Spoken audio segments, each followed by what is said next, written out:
Hello, Knights. Mr. Reeves here with some thoughts. I've always had a fascination with history and photography.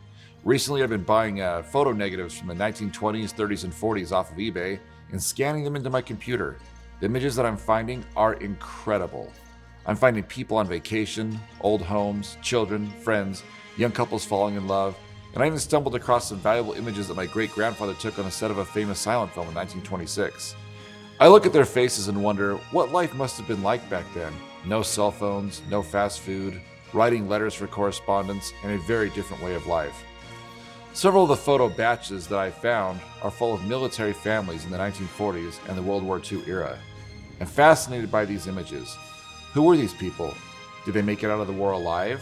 Did they ever cross paths with my grandfather who served in the Pacific Theater as a Marine? Often referred to as the Greatest Generation, these individuals lived through the Great Depression, and then at the young age of 18, the young men were conscripted into the military, while the young women were asked to work in factories. They were pretty much asked to save the world, and for those who were lucky enough to make it back, they built the modern economy. Seniors, at your age, can you imagine being tasked with storming the beaches of Normandy, serving on an aircraft carrier, leaving home with only letters to communicate with your family you left behind, working in a factory, driving rivets into steel hulls for battleships? Just like the pottery that you make in Mrs. Seeley's classroom, it gets tougher after going through the refining process of getting exposed to extreme heat. This generation went through hard times and came out stronger. Hey, sophomores and juniors, that's a great idea for an art credit next year, in case you're wondering. After the war, my grandfather used the GI Bill to go to school, become a teacher, and provide for his family. It took a lot of hard work, but he had a successful career at Oakdale High School in California.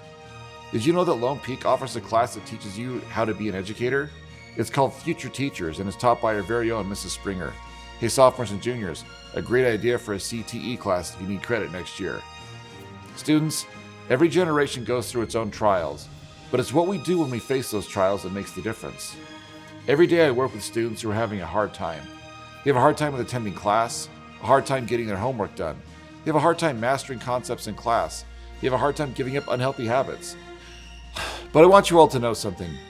You can do hard things.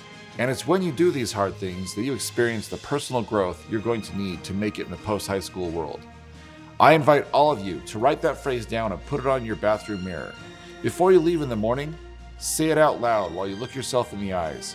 If your great-grandparents could go through what they did and come out on the other side, you can too. You've got this, Knights. You can do hard things. Finish up the year strong. Also, if you're as interested in World War II as I am, did you know that we'll be offering a class based entirely on World War II next year? Mrs. Turner will be teaching it, and it's going to be amazing. Stay positive and love your life, Knights.